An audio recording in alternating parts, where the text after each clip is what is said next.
Thank you, everybody, for joining tonight. This is the District 5 United meeting. District 5 United strives to improve the quality of life in East San Jose. Police Captain Todd Trayer with the San Jose Police Department will provide information and take questions. All right, so next on the agenda, we have Captain Todd Trayer from the San Jose Police Department. Here we go. All right. Hopefully I can share my screen. I was trying to read through all of the questions, everyone, and thank you for having me. For those I haven't met, my name's Todd Trayer. I'm the captain of the Foothill Division. I love the Foothill Division. I'm going to tell you that secret from the very beginning. But I did put together a little PowerPoint just to kind of tell you what's happening at the police department and probably more importantly, what's happening in your neighborhood. So let's see if I can get it to work here. There we go.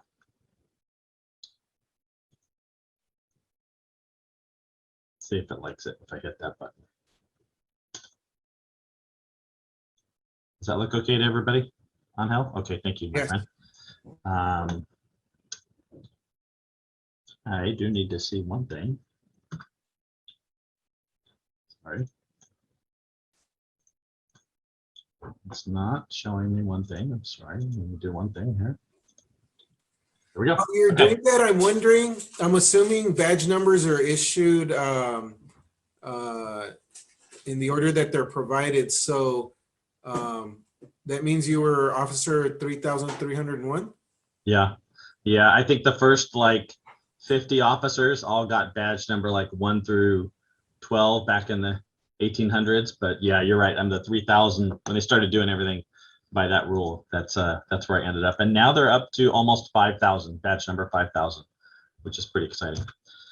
So thank you, Juan, for having me, and Angel, good to see you again. We've definitely been keeping in touch. I wanted to start by introducing you to, I wish he could be here, but he's not quite here yet, to Chief Tony Mata. He is the chief that was appointed yesterday. He'll take over on Monday, I believe, or Sunday.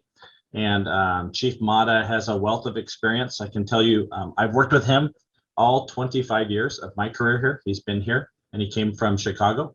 He was a police officer there as well. If you don't know him, I know you'll get to meet him, and you'll find that his leadership and his command presence are second to none. He's going to be a great chief here, and I'm going to do everything I can to give you the best service and give him the best service as a captain. But it's big news for us. We had a big press conference today, and it was exciting to see him in the role of chief. So I don't know if all of you knew that, but I wanted to make sure you knew that he is our new chief, and he's taken over the ship, if you will.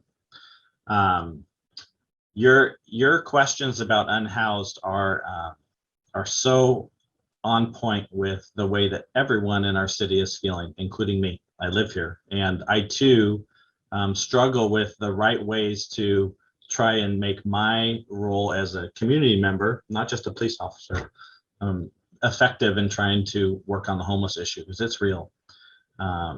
It's everywhere. It doesn't make any of our living conditions better for our houses, but there are some things we can do. And Anna, I saw your question in the chat. If you're still here, I can't see everybody, but you asked, like, what can we do? And the first thing I ask, and this was not part of my presentation, but I wanted to jump on this real quick, is that you consider the Homeless Concerns Network, which is, it's called Homeless Concerns at sanjoseca.gov. And I can put that in the chat after I'm done talking, if that's okay.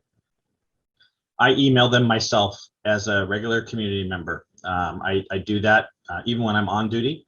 I will email them, and they get back to me, and they tell me that the neighborhood or the homeless issue I'm discussing is on their list or isn't on their list, and they kind of give me an update when they're able to go out and do something.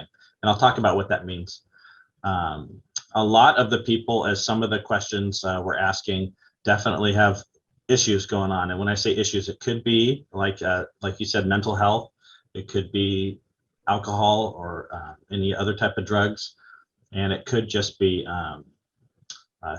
dual, like different things going on in combination. We don't always know as police officers, which is why I always preface this conversation with no one should be going out and doing it themselves. It's just not safe. And it's not safe for me just to walk up even in full uniform and try and solve big issues like that. It's something that has to be done appropriately. So I bring that up. What I found is COVID has impacted what homeless nonprofits can do. They can't just go and move people along right away like what I was used to, and maybe you were used to if you've done that before. They are restricted in what they can do, and it's almost like an eviction process. And they have not been doing that in our city at the current tier that we are at. We're at red tier now, right? But they have not been doing that. And they are limited on what they can do. So we are going to have to get at a different level in the pandemic before that probably starts picking up. It's not run by the police department. It's run by the Homeless Concerns Group. But I do invite you to let them know when you have big encampments in your neighborhood. That's something that they can work on. They usually go out now and do cleanups. They do have police with them sometimes to be safe. And that is important because a lot of the times the homeless folks, the unhoused folk, are dealing with a lot of trash, right? And they have nowhere to throw it. So that's what you and I see all the time when we're going around our city. And what you can do is what I do, which is I take my family and we volunteer. We volunteer at different organizations like Sacred Heart, things like that. We definitely give money to those organizations. That's what we elect to do, to try and make a little bit of a difference. And we do participate in neighborhood cleanups. So those are easy things. I know they do take time and money. If you have that, I do invite you to do that when you see those popping up. And most of us have things happening in our neighborhoods to be able to help out like that. The other question was, can we enforce vagrancy laws? And the answer is we can enforce like a trespassing law. That's often what the vagrancy falls under.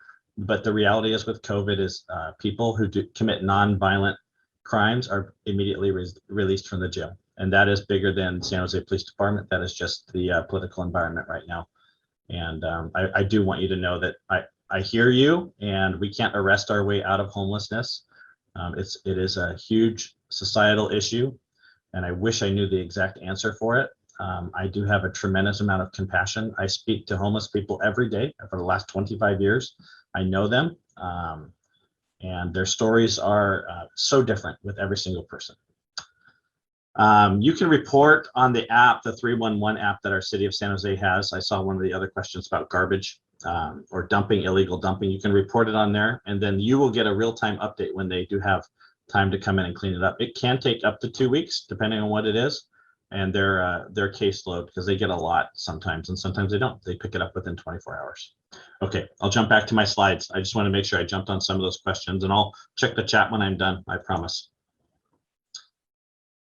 There's been some incidents in District 5. We had the shooting incident at Sunset and Poco in February, which I went out to, and that was a man in the early wee hours of the morning was shot by a couple suspects who are still outstanding.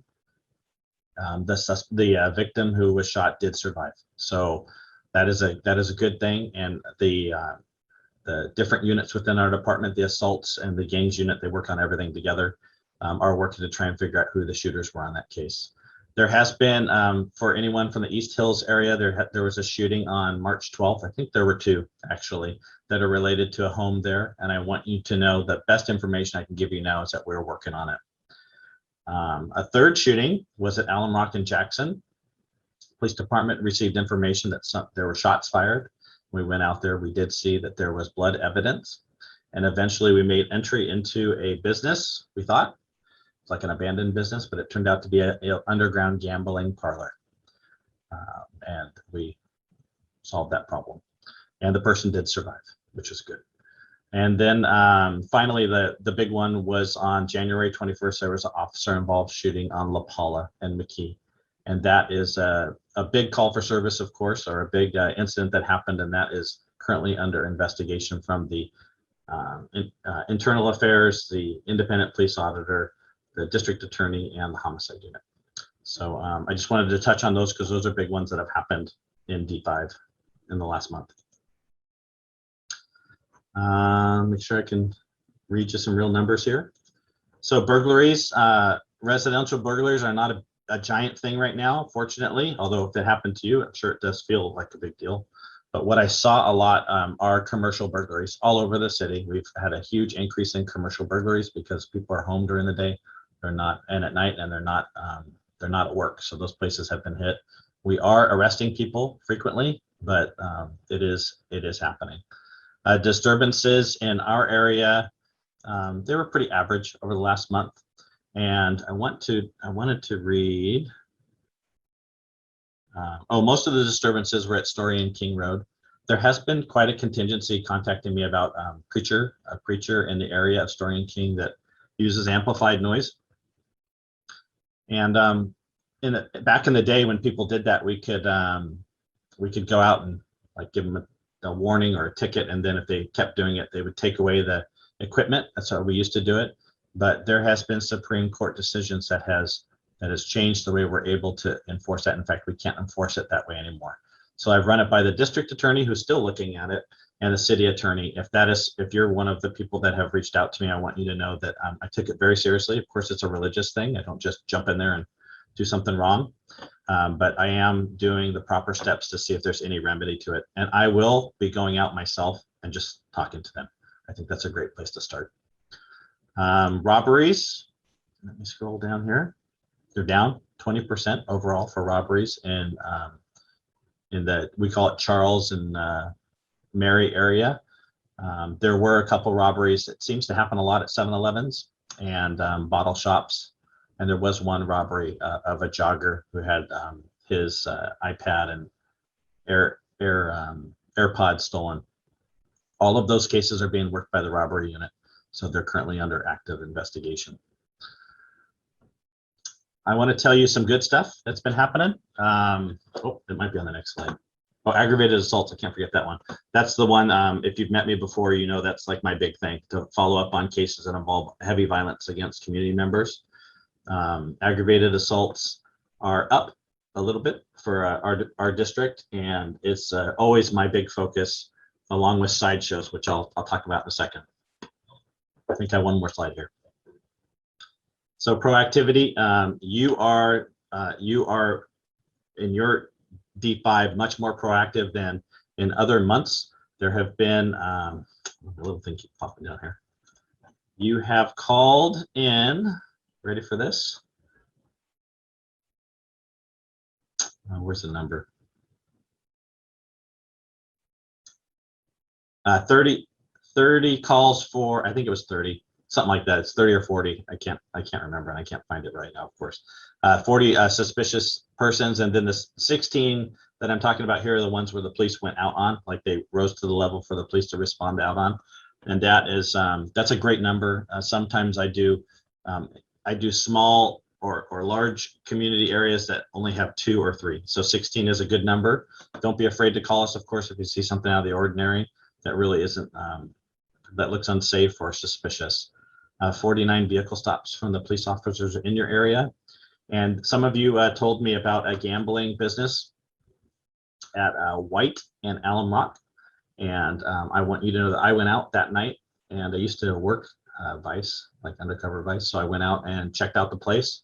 And within a month, I was working with my Vice unit. We put together a case, conducted a search warrant, and have started the eviction process through the landowner in that area. So that will solve the problem. I know there are still people creeping around there because I see them, but I do know that we have started the right process to be able to solve that problem. I think that's it from my slides. I hope it wasn't too long, guys and gals, but let me check the thing if I missed. Let me look at the questions real quick. While you're doing that, let me point out, just going back to the previous topic, I'm so sorry that a person from the city is not available to answer questions. I am saving all the questions. We will be sure to have the corresponding city department come out to answer those questions and more. And again, sorry about that. Joe Mosley, I recognize your name. So I hope that I will put my email address in the chat so you have it. You can get a hold of me. Thank you. How are calls prioritized? Oh, right when I said that, disappeared. There it is. robberies, etc. Also, SJPD receiving any domestic. Yes, we receive a lot of domestic abuse calls, unfortunately, in our city. I don't report that out to the community because it's a domestic issue, but it is real. Every time I run the statistics, I see the domestic calls. It's not one or two. There are many, unfortunately, in our city, and we have a whole unit to address that and help people who are victims of domestic abuse. Very important. Oh, thank you, Sandra, for putting it there. Very important topic for me. Oh, it keeps moving. Sorry, guys. Other affluent communities are very severe on vagrancy laws. Why not us? That's a great question, Sheila. I don't know what that means, and I'm up for a chat anytime if we can talk about something that's happening in another city that works and definitely guides us in the right direction. I'm up for any conversation about that. Anything we can do to make it better for our community and for the people that are unhoused. Residential burglaries are on the rise also. What do you accept? Well, I don't see the rise in residential burglaries, but please don't think that doesn't mean it's important. Once we all start going back to work, once the pandemic is over, fingers crossed, I think there is going to be the opportunity for residential burglaries to go up. The best way to deter it is have great neighbors. I would be a great neighbor for you. I think I am. Patrol helps too, but what you can do is proper lighting, alarm systems if you can invest in that, and then like kind of we call it community policing through environmental design. So it's like looking at your house as if you're a burglar and figuring out how your sliding door can open or how it can be manipulated. I think that's something Sandra, who's here, Sandra Garcia is with me. She's from my crime prevention unit. She could talk a little bit about if you want to pipe in, Sandra, and I will scroll through and read some of these questions and see if I can. Oh, the car side shows. For those I haven't told, I've been working on the sideshow. I took it over when I was a captain a few months ago, and I purposefully put together a task force like team, and we meet every weekend. We've been very successful in the last few weekends at working on the sideshow issues. I'm bringing in, you name them, the Sheriff's Department, the CHP, Campbell PD. There are a couple other, and now even today they contacted me for this weekend. We are going to have full enforcement for sideshow events in our city, which it just took some coordination on our part. Sandra, if you want to jump in on that one question, I'll read some more and have their answers ready for them. So crime prevention through environmental design is basically, solidifying and securing your house so that the lighting is appropriate, landscaping. So we discuss things such as the lights, the landscaping, and the locks. And we go over, what's appropriate locks, because most burglars do tend to go through the side gate. If there's, a house is bright in the evening, chances that it gets broken into is very, it's lower than usual. Other things is leaving our garbage cans out. And there's ways to actually, a lot of people leave them out and then they use those to climb over your fence.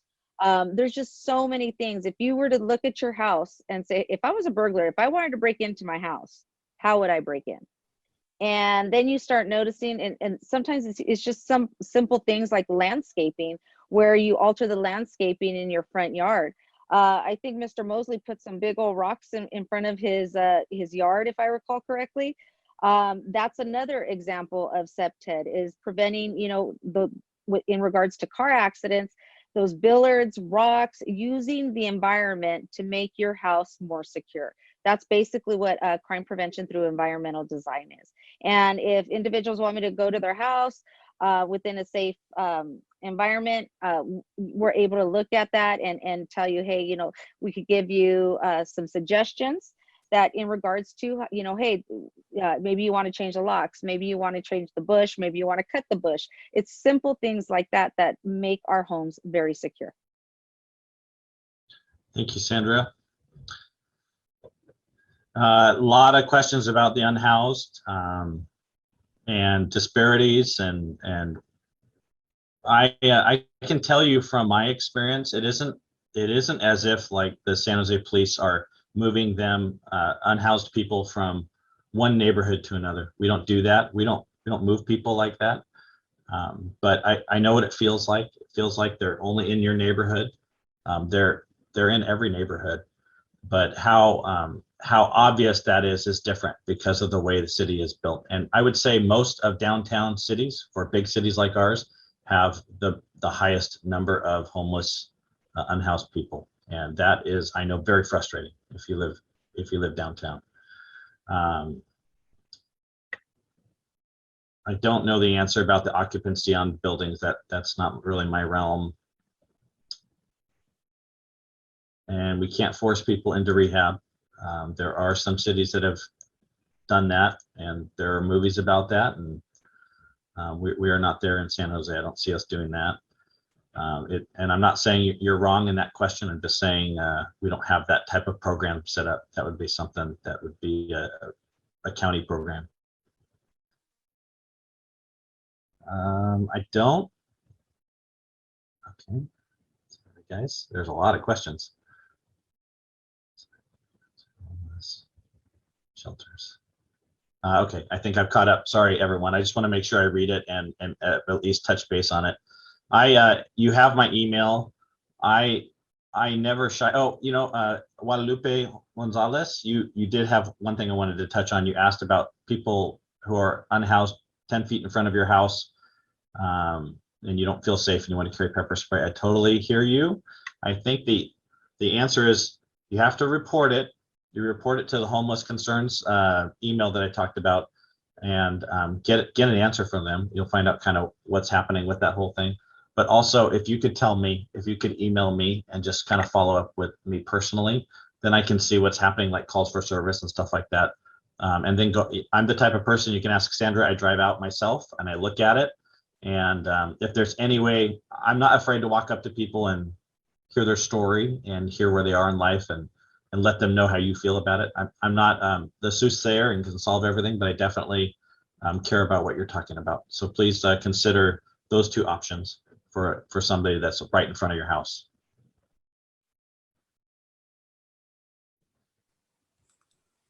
What do you think, Juan? Am I missing some big questions here? I have a couple. Is it true that police officers are now eligible for the COVID-19 vaccines? Yeah, I would say we're in the high 80s. I run the COVID program for the police department. I ran that before I was promoted to captain, and I kept it. So I have seen every single person on the department, not just police, who has gone through COVID, and I've facilitated the testings for everybody who needs it, as well as the vaccine for everybody on the department. So that's about 2,000 people, I think. So you can see Sandra's still sore over there from her second shot, and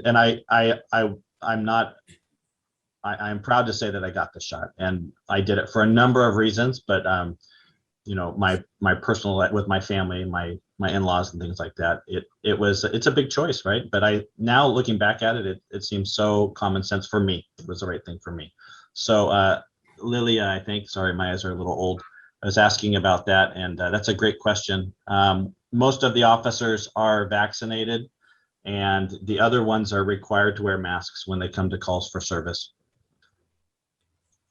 All right. And what I always tell people is that you don't get the vaccine for you, you get it for others. And the others are the people who care about you, who would miss you, who will need you in the future. So you do it for them, people like your kids, people like your relatives, people like your friends. So yeah, definitely get the vaccine when you become eligible, everybody.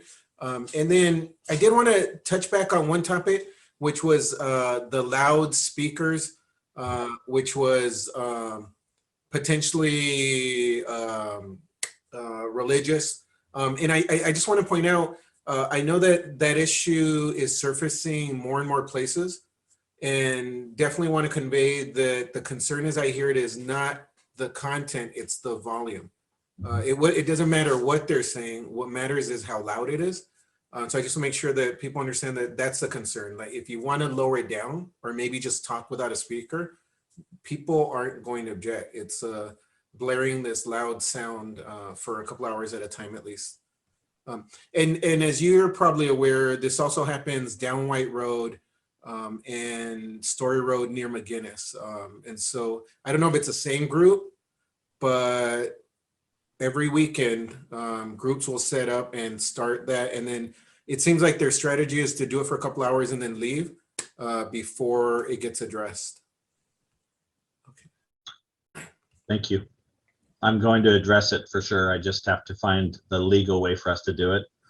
And, you know, with religious stuff, even if it's loud, I mean, the volume is back, you know, the way the law worked, the Muni Code worked, that Muni Code is no longer enforceable according to our city attorney at this point. So I have to see if there's some other options for us to be able to do that. And that's because of the religious content, like you said. All right. Okay, well then it looks like that's all the questions. Thank you again for making time.